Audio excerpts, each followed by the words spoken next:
Mr. Secretary, I'm somewhat puzzled. I grew up in Virginia where Robert E. Lee was revered.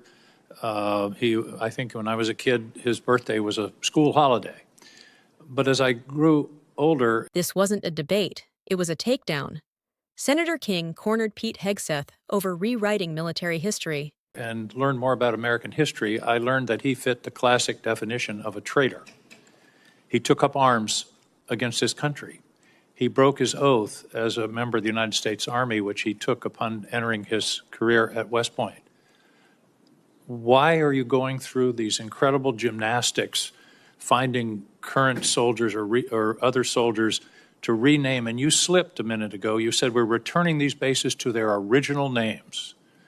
Robert E. Lee, leading general of the Confederacy, Pickett, the other names. Why are you doing this? I don't understand what the motivation is to rename bases for people who took up arms against their country on behalf of slavery.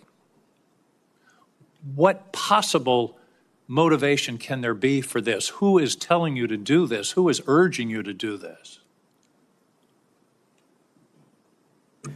Senator, the veterans and service members across the country who have deployed from Fort Bragg or Fort Benning or Fort Hood or Fort Pickett, there's a legacy, there's a connection to those bases and to those places, to what they trained for there, what they did for, and what they came home back to. That matters to them. Ask enough of them, as I do, all the time, before and later. And we recognize the service of those who were put into the replacement. No one's disputing that. I would never dispute that.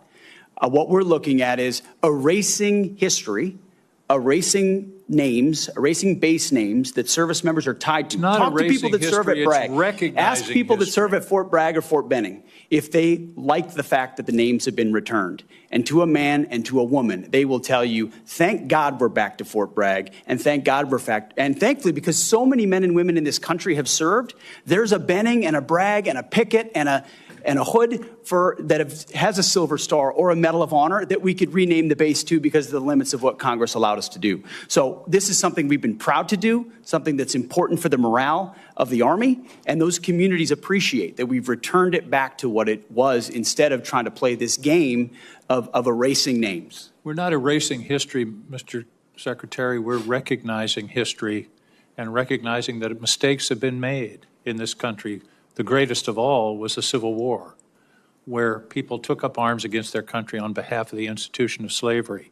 And to continue the practice of recognizing those people and honoring them by the naming of these bases is, I believe, an insult to the people of the United States. Let me talk about the budget. I don't understand why the budget is coming to us in two pieces. Why not give us an honest base budget instead of putting a piece of it in reconciliation?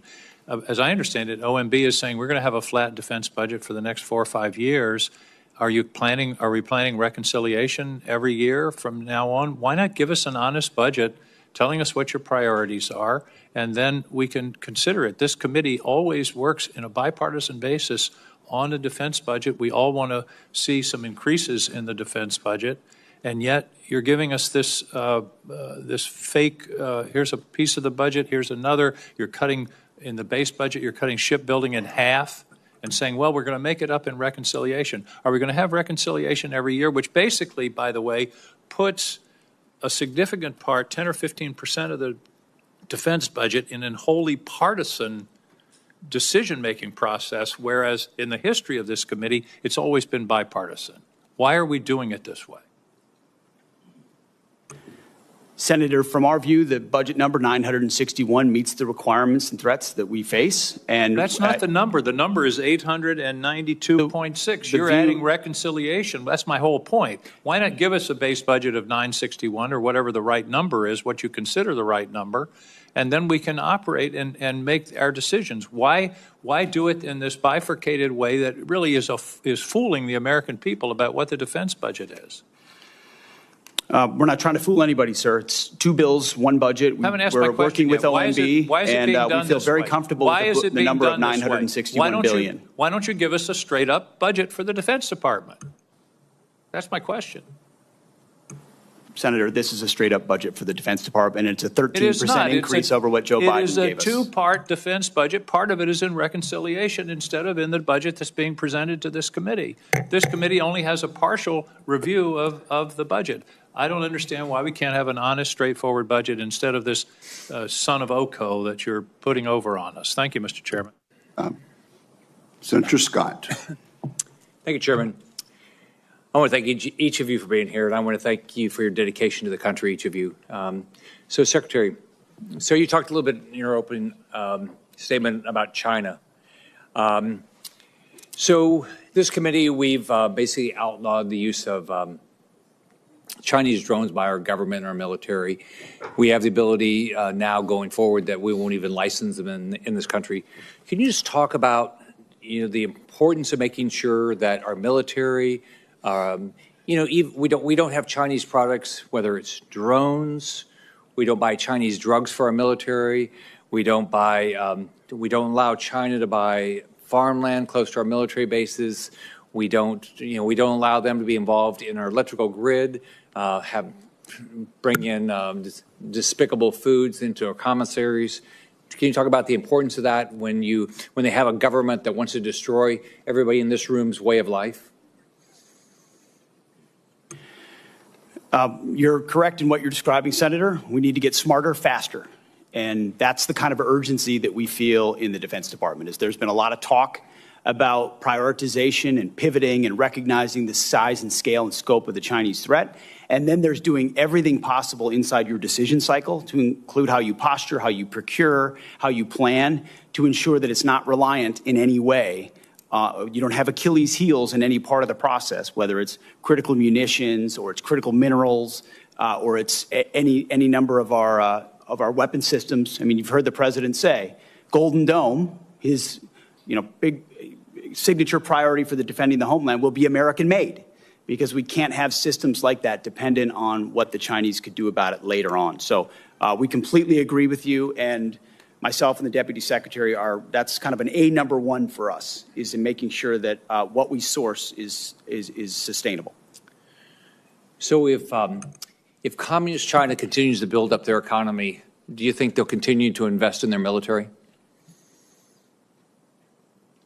Yes, sir, and I think a lot of that spending is commingled. Right. And do you believe that that if the American public knew the risk of China and what you think about every day, that they would buy fewer Chinese products? Sure, sir, it's our job to think about that every day. If a lot of the information we saw were to be made public, there would probably be more urgency. Yes, sir. Do you think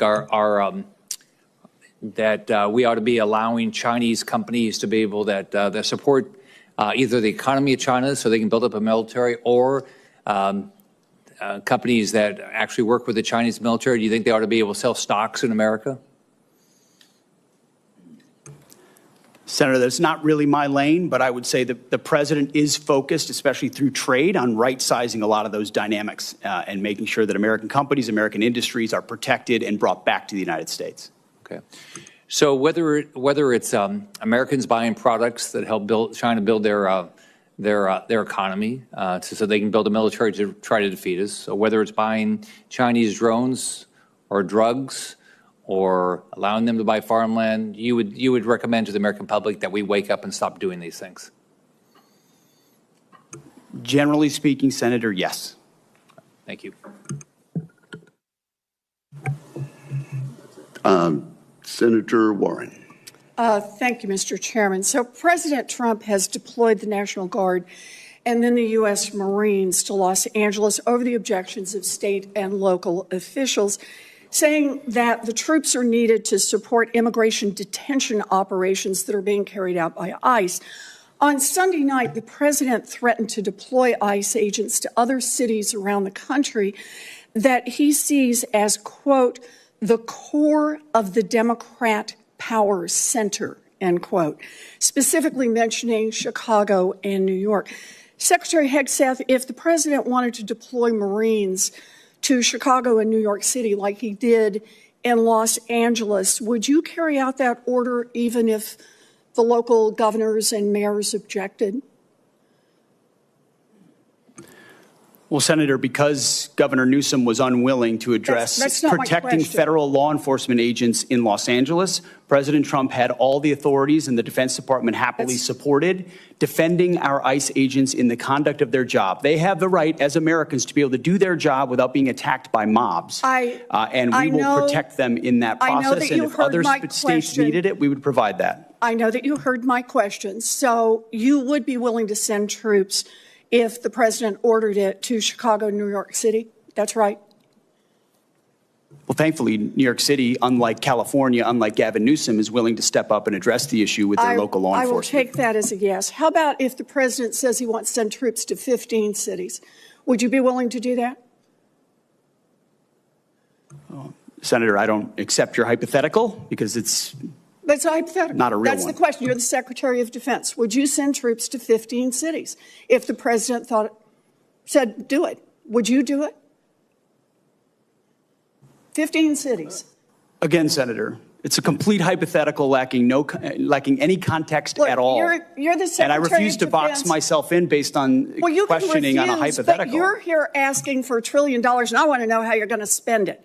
And so my question is, if Donald Trump tells you to send troops to 15 American cities, are you going to spend the money and send the troops?